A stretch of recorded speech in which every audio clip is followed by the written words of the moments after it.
Penei Sewell was ranked the second best offensive tackle in the National Football League by NFL executive coaches and scouts. And that's incorrect. I mean, it's cool, but it's incorrect. There could be conversations had. Listen, I'm not beefing. I mean, is number one Trent Williams? No. Trent is out of his prime, brother. Okay. Trent is not going to be number one on any of these. Is number one Tristan Wirfs? Number one is Tristan Wirfs. Okay. Very compelling argument, though. I'll read the blurb. It says, Wirfs earning a first-team All-Pro honors at left and right tackle is an incredible feat. Yep. No other player in NFL history has done that. Perhaps even more impressive, Wirfs did so the second NFL season of playing each position, 2021 and 2024, showing a Doogie Howser level of quick learning. No one watches that. They got to stop using that reference. ESPN research attributed 2 sacks to Wirfs, an impressive number 4 at left tackle. His 95.9 pass block win rate led all tackles. He doesn't have the flashy plays that Sewell has, but everything is easy to him, an NFC executive said. He can handle whatever you want out there and won't look particularly stressed doing it. Rare combination of size and athleticism. That aligns perfectly with my statement about Penei Sewell. Mm-hmm. You could say there are guys better, guys that are more skilled at the craft than Penei Sewell, specifically at pass blocking. And I would have to say you were correct, to be honest with you, in terms of Lane Johnson and maybe even Tristan Wirfs. I haven't even watched Tristan Wirfs tape to even stand on that, though. What I've always said, though, and I stood by, tweeted that exact same day. Yeah. Penei Sewell is the most dominant offensive tackle in the National Football League, specifically in run blocking. Mm-hmm. If he gets his hands on you, if you are in a clear path of Penei Sewell to you, you're dead. There's not much you can do. No. In fact, we saw a guy in the Texans injure himself and another teammate of his trying to get out of the way. Running away from him. Yeah. He got fucking scared. Mm-hmm. He didn't turn around to make a play. He dove for his life like a bullet was flying at him. And he injured his teammate. Yeah, Gave him a concussion and doing this that. No one is more dominant than Penei Sewell. I didn't even read that blurb earlier today. I didn't know he was going to say that. The flashy plays that Penei Sewell has. They're flashy because he takes you and he slams you to fucking God's green earth. Yes. Penei Sewell's the most dominant offensive tackle in the National Football League, and that's why they ranked him number 2. And the blurb on this one says, Sewell lost a narrow race with Wirfs for the top spot. Both kept pace with top 5 votes, but Wirfs produced more first-place nods. It's splitting hairs, really, one AFC scout said. Both are great. I give the slight edge to Wirfs for playing the left side. They go on to say, Sewell's physical brand of football has been winning a combo for the Detroit on his way to back-to-back first-team All-Pros. His 2024 metrics, 91.2 pass block win rate and a 71.7 run block win rate. These are ESPN stats. They had to throw in their stats. How does he get a 71.7 run block win rate? Only God knows. Are not stellar. The latter ranking last amongst players who garnered at least 1 vote. But you don't have to watch Penei for long to know he impacts the game. He's definitely one of the most, this is a quote from an NFC executive, he's definitely one of the most complete players and the most physical at the position.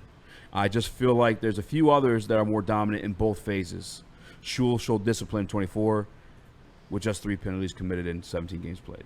Yeah, Penei is, like you said, the most dominant offensive lineman in the NFL. He's also the most athletic offensive lineman in the NFL. And what I attest to him not having great run block win rate or different things like that is because when Penei Sewell is asked to do a lot of his run blocking, he is pulling and leading the way for running backs and wide receivers and tight ends. So it's easier for an offensive lineman to win a run blocking rep when they're run blocking a guy directly in front of them when they have an offensive lineman to the left or right of them. Yes. But when you get one out in open space going after safeties, defensive backs, and linebackers, and he misses one of them while leading the way, they count that as a lost run blocking rep. So that's why the numbers don't look as good.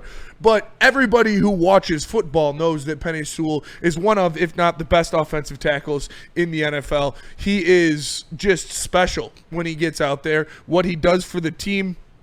And like I said with our original argument, if you had just Tristan Wirfs over him, I wouldn't be too mad about it. If you had just Lane Johnson over him, I wouldn't be too mad about it. But that fucking idiot Pete Prisco had 4 offensive linemen over Penei Sewell, and so I had to dissect them each one at a time because I did not take that disrespect, let alone Philly having a great and very passionate fan base. So that is one that got onto it. But Penei Sewell number 2, like I said, it's incorrect, but I'm not mad that Tristan Wirfs is the only player they had ranked over him because Tristan Wirfs is an insane offensive tackle in his own right. But yeah, it's awesome to see this. And like I said, when the top 100 comes out, and you see Penei Sewell as the number 1 or number 2 ranked offensive lineman from his peers in the NFL top 100, then every single one of you stupid fucks on Philadelphia Twitter can come suck my dick like I'm Conor McGregor, because you had NFL executives, scouts,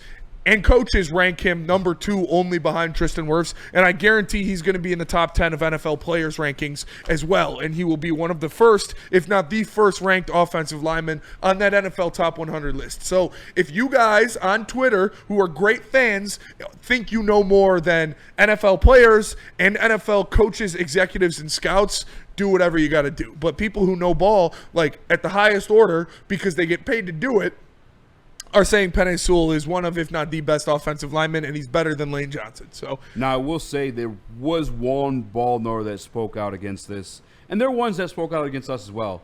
Come to find out down the road, Brandon Thorne, the Oil Masterminds crew that were kind of going at me about my Penei stance over Lane, they all work with Lane Johnson. They have a business with Lane Johnson. It's the OL Masterminds. Not surprised. Like they're boys. They have a business together. Yeah. It's in their best interest to promote him.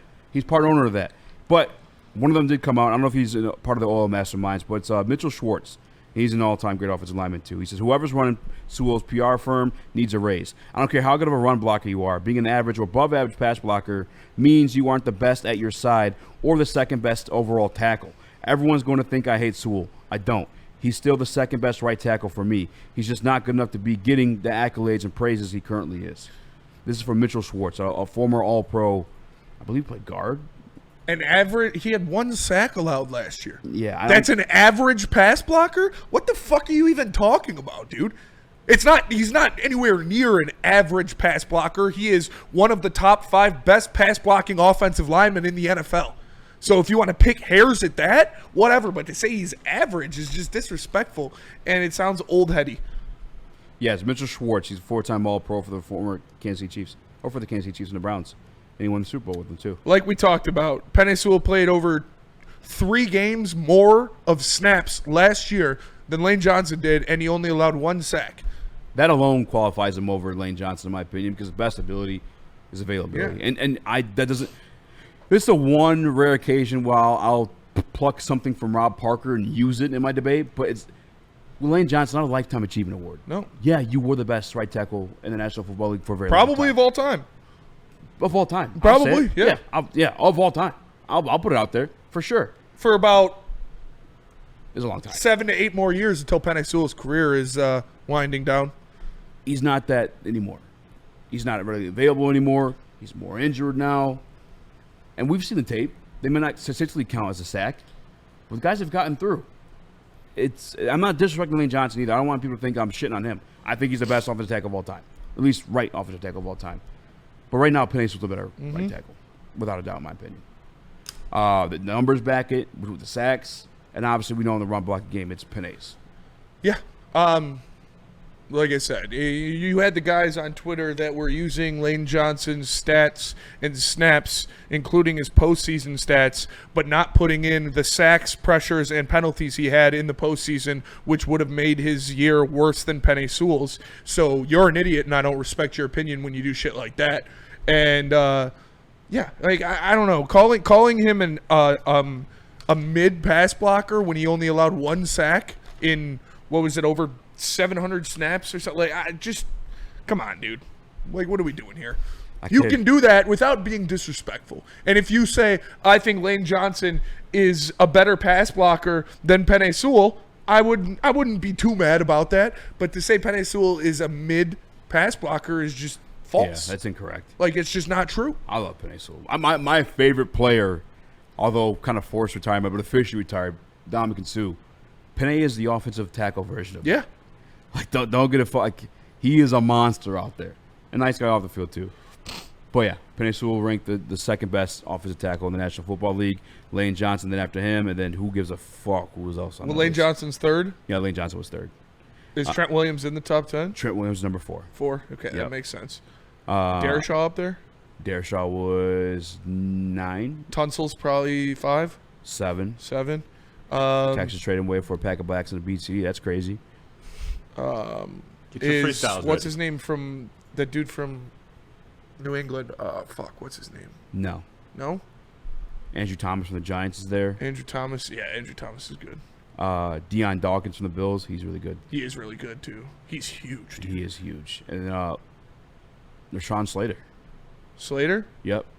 He's good.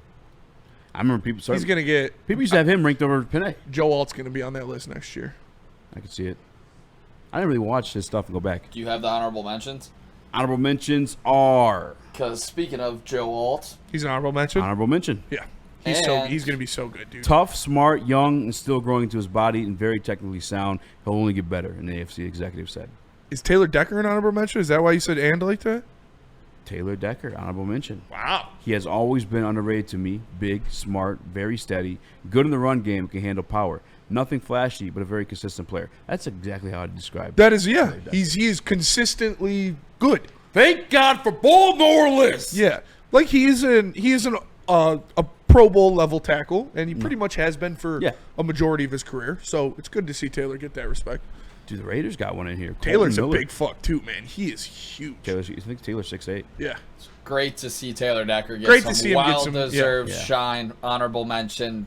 Nobody's going to complain. Taylor Decker was ahead of Jordan Mailata? Is he on that? No, Jordan Mailata's on there. Okay. Taylor Decker's an honorable mention. But I remember a lot of you sick fucks out there wanted to trade Taylor Decker. Some of you guys don't even show your face in the chat anymore. Mm-hmm. You're missed. I'll let you know that. But who was it? Joey 2 times. Oh, yeah. Oh, yeah. There's a whole it was. Listen, honestly, I love him. It was Adam's fault. Yeah. Adam was starting the trade day with Taylor Decker. Out of nowhere for no reason. No reason at all. Yeah. What are we doing? It's hard to he's a good fucking player. You don't just replace that. Taylor Decker is a very good player. He's been a very good player, like I said, his whole career pretty much. So, it's, like you said, Nick, it's good to see him get that respect. He's been a Pro Bowl level tackle in the NFL for basically his whole career. So, good for him. Glad for Taylor.